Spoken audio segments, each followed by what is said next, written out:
아모리족은 우르 제3 왕조, 그 왕조를 패망시키는데 큰 역할을 했던 사람들이고, 또한 바빌로니아 제1왕조를 건국한 사람들이었습니다. 그들은 후대에 시리아와 팔레스티나의 많은 도시들을 점령하였습니다. 그들의 지배는 소아시아의 해족에 의해서 결정적인 이제 타격을 입게 되는데요. 그 전까지는 아모리족이 강했는데 그 이후에 해족족과 카스족에 의해서 정복되었습니다. 이 카스족은 주전 1530년경부터 주전 1150년경까지 바빌로니아를 지배했습니다. 해족은 인도 유럽어족으로서 주전 18세기에서부터 아나톨리아 하투사를 중심으로 세워진 나라입니다. 주전 14세기에 권력의 절정에 이르렀다가 주전 12세기에는 그 북쪽의 침입자들에 의해 이제 몰락하게 되었는데요. 그러나 이 해족속이 아모리족 속을 처음에 카스족과 함께 쳤던 그 역사가 있습니다. 그러니까 오늘 본문하고 좀 연결된 부분이 무엇이냐면요. 오늘 나오는 내용에서 이 아모리족과 해족 속에 남자 여자가 나오기 때문입니다. 그래서 아모리족은 해족 속에 의해서 멸망되었기 때문에 두 민족 사이가 아무래도 좀 편할 리가 없었을 것입니다. 그런데 주전 11세기경에 가나안이라는 땅에 아모리 남자와 헷 여자 사이에서 실수로 아기가 생긴 것 같습니다. 그건 모르겠어요. 실수로 생겼는지 뭘로 생겼는지 모르겠지만 아무래도 이런 전반적인 본문의 내용으로 봤을 때 그렇게 생겨나지 않았나 싶어서 그렇게 생각합니다. 만약 이들은 아이를 주변에 이제 놔도 이 두 남녀 간에서 아모리 남자와 헷 여자 사이에서 애가 생겼는데 애가 생겨나도 주변에 딱 알릴 수가 없었습니다. 왜냐하면 알리는 것 자체가 이거는 누구에게도 좋은 소리도 못 듣겠거니와 오히려 그들의 생명에 위협을 가해질 수도 있는 문제이기 때문이었습니다. 그래서 아무래도 오늘 본문에 보면 아모리 남자와 헷 여자 사이에서 애가 태어나는 그 내용이 나오는데요. 그들은 아무래도 그 아이를 숨겼고 이제 낳는 상황이 상당히 어려운 상황이 있습니다. 어찌됐든 이 본문에 제가 이야기를 설정했을 때 이 본문을 읽으면서 아무래도 남자와 여자 사이에서 남자는 그 여자를 떠났던 것 같습니다. 그리고 여자 혼자서만 애를 낳는 상황이 오늘 본문에서 펼쳐지고 있는 것 같습니다. 그래서 그 이야기를 온 스토리로 말하면 어떤 부분에 시작되어지냐면 여자 혼자서 들판에서 아이를 낳는 부분부터 오늘 본문의 내용이 시작됩니다. 그래서 이제 제가 이야기를 할 때 여러분이 알아서 들으시기 바랍니다. 이렇게 본문을 전할 때 이렇게 동화스럽게 이렇게 전하진 않는데 오늘 설정 자체가 좀 그래서 제가 이야기로 좀 여러분들께 전해드리려고 합니다. 가나안 곧 그러니까 팔레스타인도 우리나라처럼 애가 태어나면 처음에 뭘 해야 됩니까? 먼저 해야 되는 게 탯줄을 잘라야 됩니다. 그렇죠? 탯줄은 어디나 자르겠죠. 탯줄을 자르는 것이 있었습니다. 근데 이 아이는 태어났을 때 탯줄을 자르지 못했습니다. 잘라줄 사람이 없었거든요. 아이의 엄마가 혼자 나오면서 탯줄을 잘라줄 사람이 없었습니다. 또한 아이가 태반에서 나오면 바로 우리나라 같은 경우에도 뜨거운 물을 데워서 바로 씻기고 그래야 되는데 물로 씻어주지도 못했습니다. 그리고 소금이 귀한 시절이긴 하지만 또한 뭔가를 소독약이 없었기 때문에 그래도 옛날 사람들이 썼던 게 무엇이었습니까? 소금 이런 걸로 통해서 그 아이를 정결케 하고 또한 그 피부를 태어날 때 소금으로 함으로 인해서 강하게 해요. 네. 저도 어렸을 때 어머니한테 잇몸이 부었다고 이가 아프다 그러면 어머니가 치과를 보내주셔야 되는데 항상 소금으로 이빨 닦아라 맨날 이런 말만 했었던 것 같아요. 소금이 좀 좋은 것 같아요. 당시에는 다른 게 별게 없으니까 소금으로 아이를 태어나면 바로 씻겨줘야 됩니다. 근데 이 아이는 소금으로 씻겨지지도 못했습니다. 그리고 그 아이는 뱃속에서 나와서 바로 이제 어떻게 됩니까? 아이가 바로 나오면 이제 추위에 떨지 않습니까? 그러면 뭘로 해줘야 됩니까? 강보로 이렇게 쌓아줘야 되는데 그 아이는 강보로 쌓아지지도 못했습니다.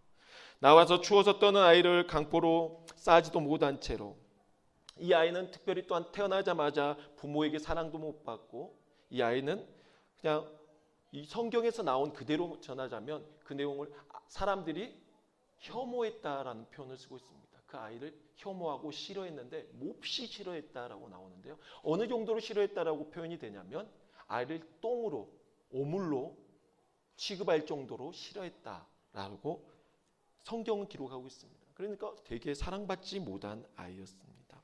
이 존재 자체를 사람들이 되게 싫어했습니다. 그리고 이 아이는 태어나자마자 바로 들판에 버려져 버렸습니다. 누가 하나 불쌍하게 여긴 사람이 없었기 때문에 아이는 태어나자마자 들에서 이제 죽을 수밖에 없는 상황에 놓여 있었습니다. 버림받은 아이는 굶주림과 추위로 죽거나 들짐승의 먹이가 될 위기에 처해 있었습니다.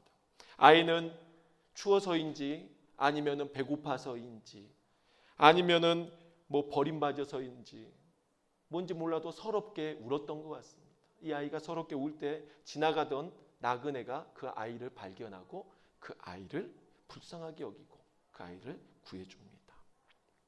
근데 그 아이를 발견했을 때 아이가 바로 버려졌으니까요. 나오자마자 씻겨지지도 않고 소금으로 뭐 발라지지도 않고 아무것도 대책이 안 썼으니까 아이는 마냥 버려졌는데 그게 그 나그네가 발견했을 때 바로 발견했는지 아니면 나중에 발견했는지 그건 모릅니다. 어찌됐든 이 아이가 되게 생명이 위급했던 것 같습니다. 성경은 그렇게 말하고 있습니다. 이 아이가 되게 발견했을 때 곧 죽게 된 상황이 놓여 있었습니다. 얼마나 안타까웠던 상황이었던지 발견했던 나그네는 이렇게 말합니다. 너는 피투성이라도 살아있어야 된다. 너는 피투성이라도 꼭 살아있어야 돼. 이렇게 나그네가 말을 했습니다.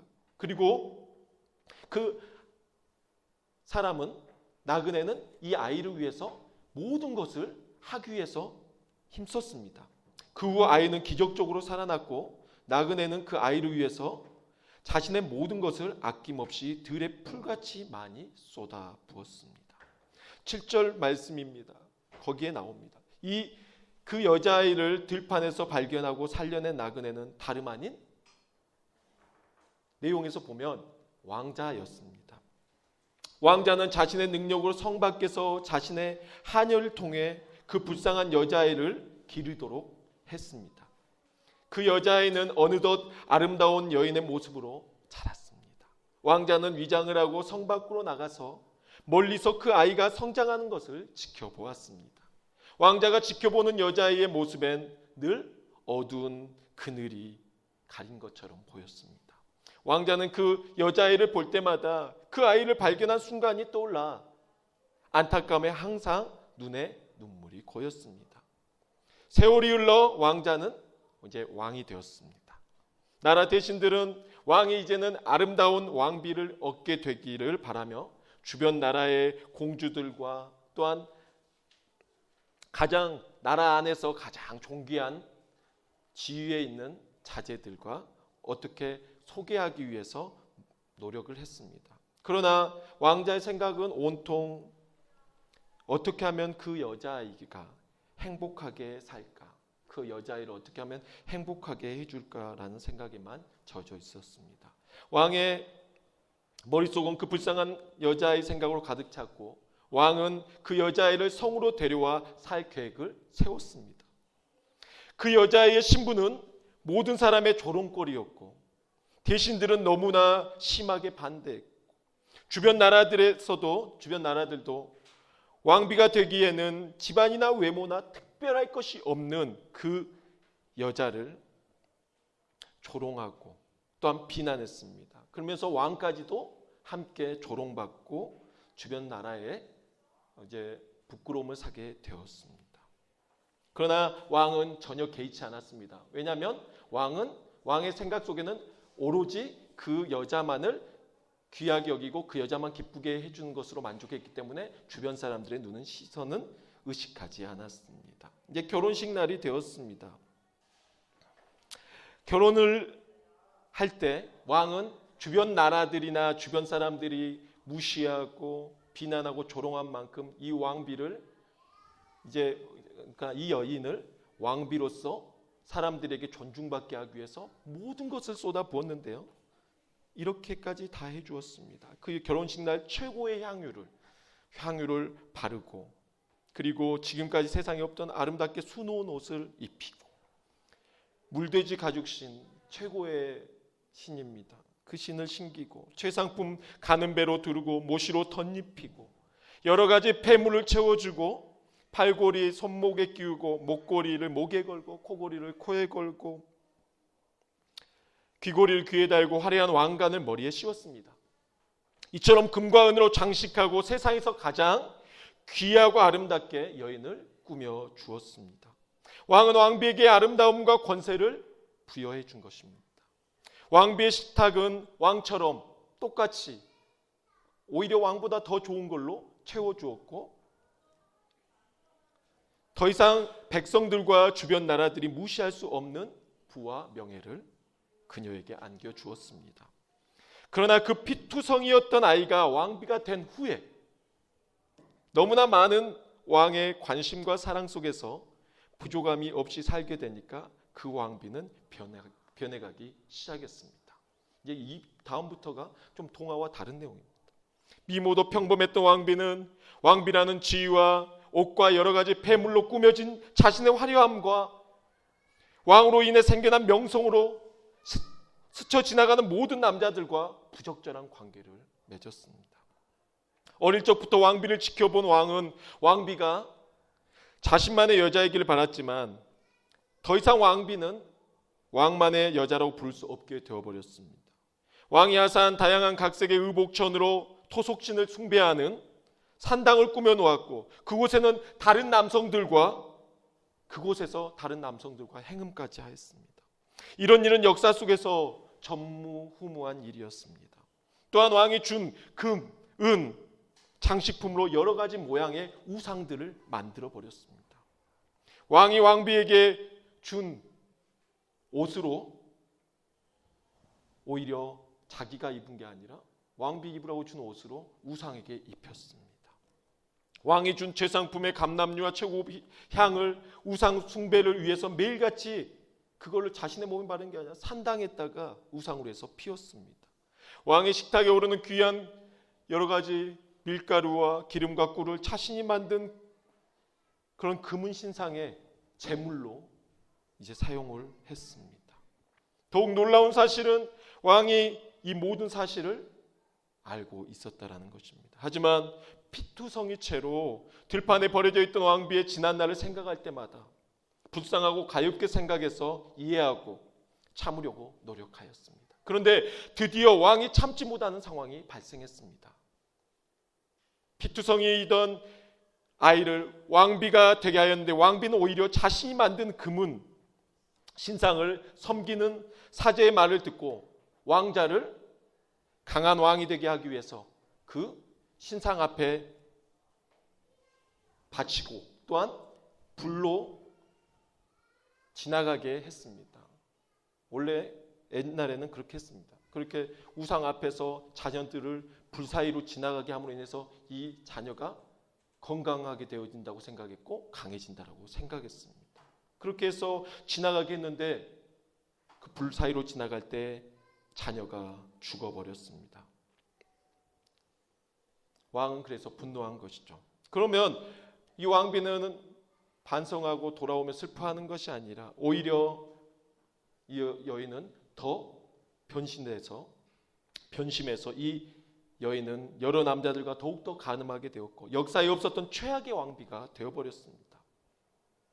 왕은 그제서야 자신이 피투성이를 들판에서 데려와서 불쌍하다고 감싸기만 했던 것을 후회하며 왕비의 모든 것을 빼앗고 들판으로 내쫓아 버렸습니다. 여기까지 끝입니다. 네, 이야기가 끝났어요. 자, 여러분이 생각할 때 분명히 동화처럼 이렇게 좀 시작되는 것 같은데 동화 이야기는 해피엔딩으로 끝나야 돼. 그렇게 돼서 왕자와 이렇게 행복하게 살았더라까지 끝나야 되는데 성경의 내용 어디로 나오냐면 왕비가 타락한 내용까지 나간다는 거죠. 결국에는 왕비가 이런 내용은 동화에가 나오지 않죠. 그러니까 여러분 생각할 때 뭐 이런 동화가 다 있어. 말도 안 돼. 이런 엉터리 이야기가 어디 있어? 라고 생각이 들죠. 맞습니다. 그렇게 느껴져야지 맞습니다. 이걸 지금 무슨 말을 말해주고 있냐면 하나님께서 우리와 함께 해피엔딩을 써나가기를 원하셨습니다. 근데 우리가 그 해피엔딩의 동화를 이렇게 부적절하고 듣기 싫고 추악하게 만들어버렸습니다.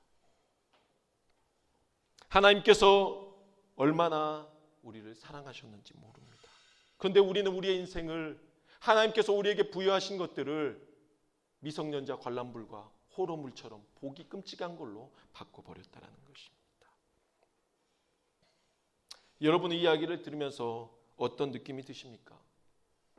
저는 이 이야기를 기록하면서 왕의 따뜻한 마음과 사랑을 느낄 수가 있었습니다. 왕의 관대한 사랑과 긍휼이 클수록 피투성이로 버려졌던 여자아이가 왕비가 된 후에 타락하고 변심하고 또한 배반한 것으로 인해 고통받는 왕의 마음이 고스란히 아픔으로 저에게 느껴졌습니다. 그럼 하나님께서는 이러한 이야기를 에스겔 선지자에게 하심으로 인해서 무엇을 우리가 어떻게 하기를 바라셨던 것일까요? 첫 번째입니다. 그거는 바로 하나님께서 사망에서 생명으로 구원해 주셨음을 잊어서는 안 된다라는 것입니다. 이 아이를 들풀에 버려진 이 아이를 피투성이 채로 사람들에게 곧 죽는 상황까지 버려진 이 아이를 건져내므로 인하여서 구원해 줬습니다. 근데 그러면 이 아이는 죽었어야 맞는데 죽지 않고 살았습니다. 그럼 인생이 바뀌었거든요. 그러면 감사하며 살아야 되는데 이 아이는 변해버렸다는 거죠. 뿌리가 뽑힌 포도나무처럼 에스겔서에서는 포도나무를 나옵니다. 포도나무로 말을 하거든요. 포도나무는 그 자체만으로 아름답지는 못한 것은 포도나무가 나무로서의 가치는 없다라는 겁니다. 포도나무를 가지고 우리가 이런 테이블을 만든다든지 이러지 못하고 포도나무 오로지 열매를 맺혔을 때만 포도나무는 가치가 있다는 것입니다.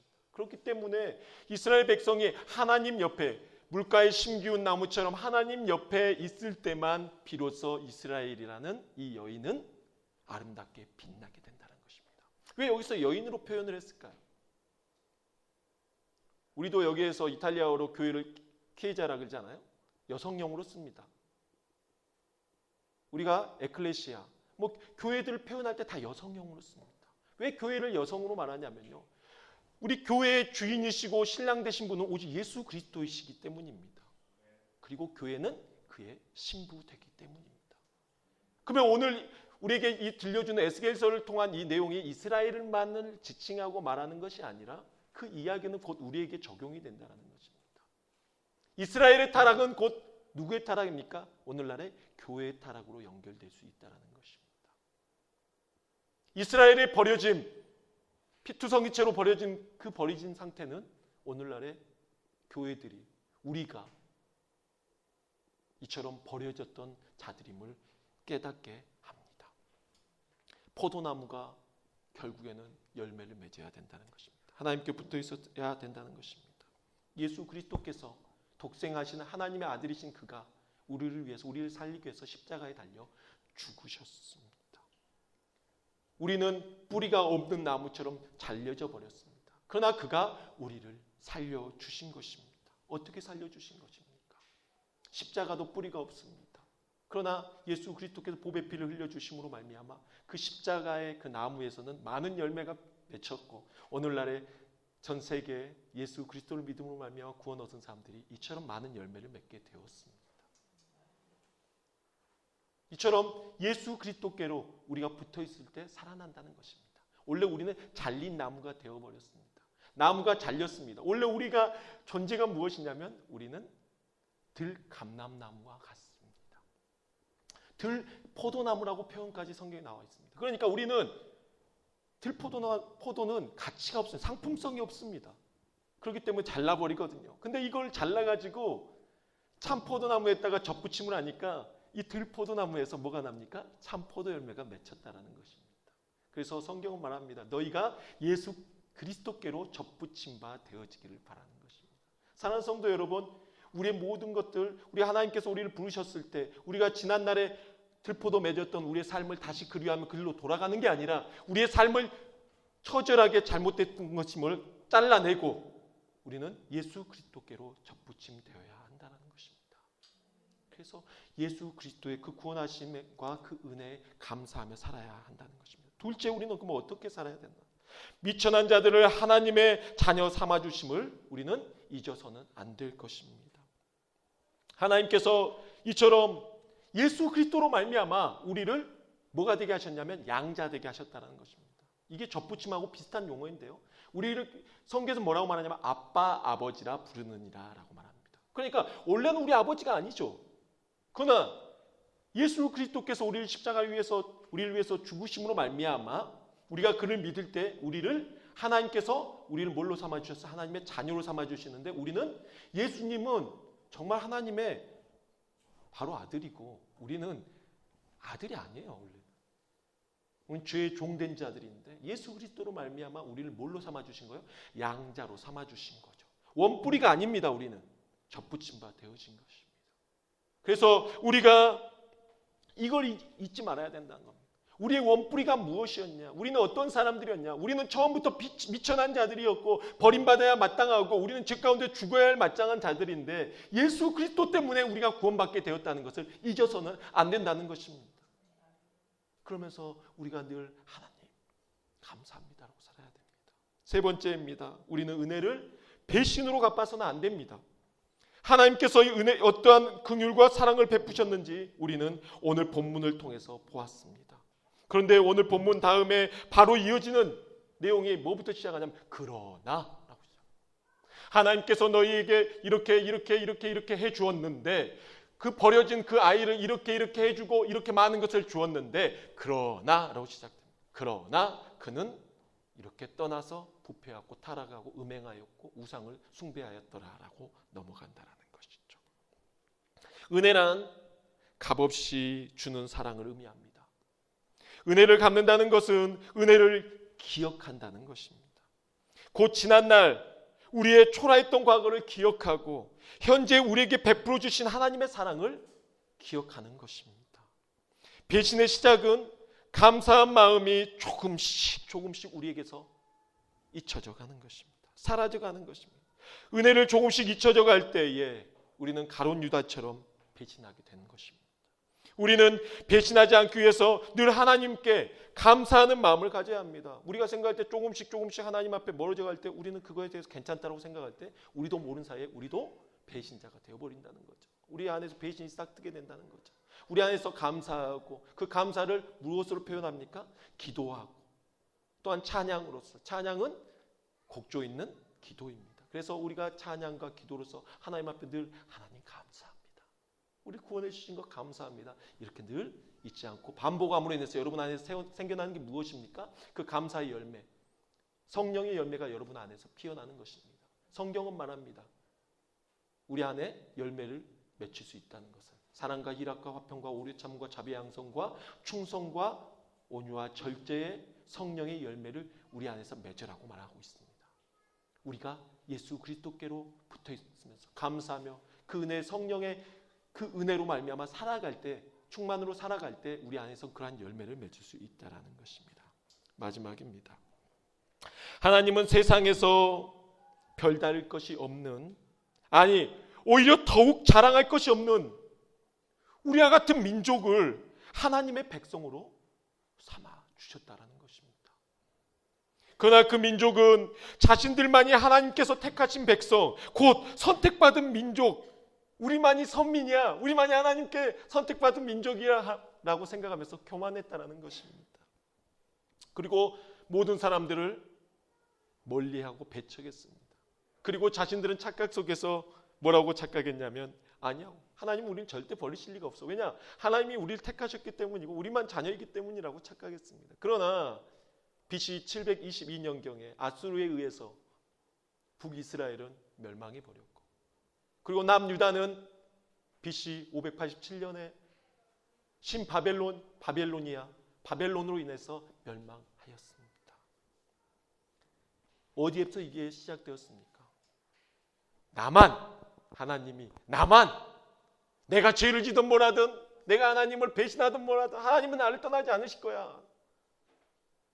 자신의 과거를 어떤 존재였던 것을 나의 부모가 이방 사람이었던 것을 잊어버린 것이죠.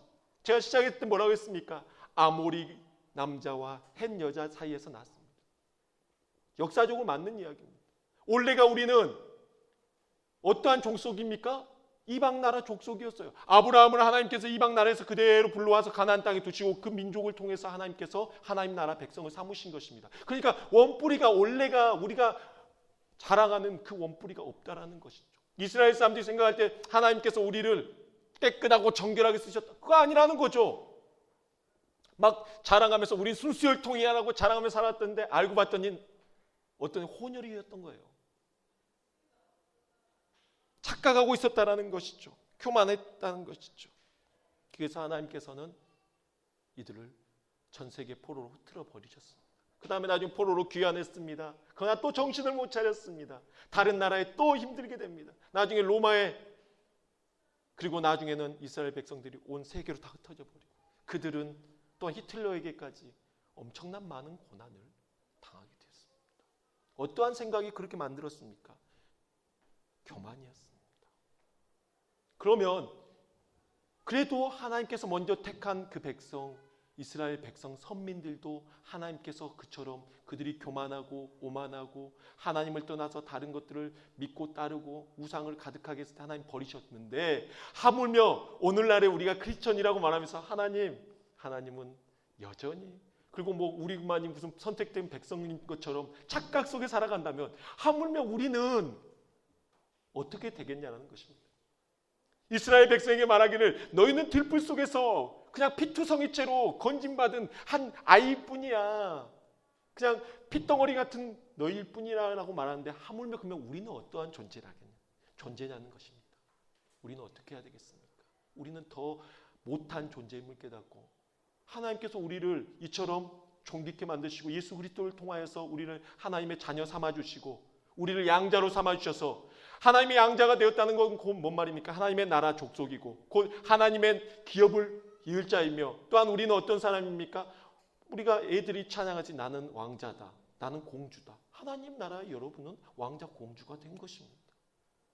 그러면 겸손하게 감사하며 우리가 하나님 앞에 따라야 되는데, 하나님 위에 다른 것들로 우리가 세상의 것들을 더욱더 좋아하고 세상의 것들과 함께 하나님과 섞으려 하고 그랬을 때 하나님을 떠나서 타락한 이 여인과 무엇이 다르겠냐는 것입니다. 오늘날의 교회들이 하나님을 이처럼 가슴 아프게, 이스라엘 백성들이 교회 그 성전이 부패해져 버리고 성전이 다 무너져 버린 것처럼 오늘날의 교회들이 하나님 앞에 이 여인처럼, 부패한 여인처럼 이러하게 교회들이 부패해져 갈 때 하나님이 슬퍼하시지 않겠냐는 것입니다. 그래서 오늘날 우리 교회들이 어떻게 세워져야 됩니까? 우리가 바로 오직 하나님만, 세상의 것과 하나님과 비교하지 않고 우리 안에서 우상으로 가득 채워버리며 우리가 교회 안에서 우리가 그 이스라엘 백성들 했던 것처럼 교회를 부패하게 만들지 않고 우리는 믿음으로써 이 교회를 바로 세워나가야 할 것입니다. 그럴 때 하나님께서 처음에 그렇게 하셨던 것처럼 피투성이의 피를 다 닦아내시고 씻기시고 소독하시고 먹이시고 아름다운 성인으로 자라게 하시고 왕비로 삼으신 것처럼 사랑하는 성도 여러분, 하나님께서 여러분을 그처럼 회복시키시고 여러분을 세워가실 것입니다. 하나님 옆에 붙어 사십시오. 포도나무가 가지가 포도나무에 붙어 있을 때 많은 열매를 맺습니다. 너희는 물가에 심기운 나무라. 항상 물이 옆으로 흐르니까 그 물을 통해서 뿌리가 영양소를 받습니다. 사랑하는 성도 여러분, 늘 하나님 곁에 붙어서 하나님 말씀에 의지하여 하나님 의지하며 살아갈 때 여러분의 삶 가운데서 많은 열매 맺는 삶이 이어질 줄로 믿습니다. 기도하겠습니다.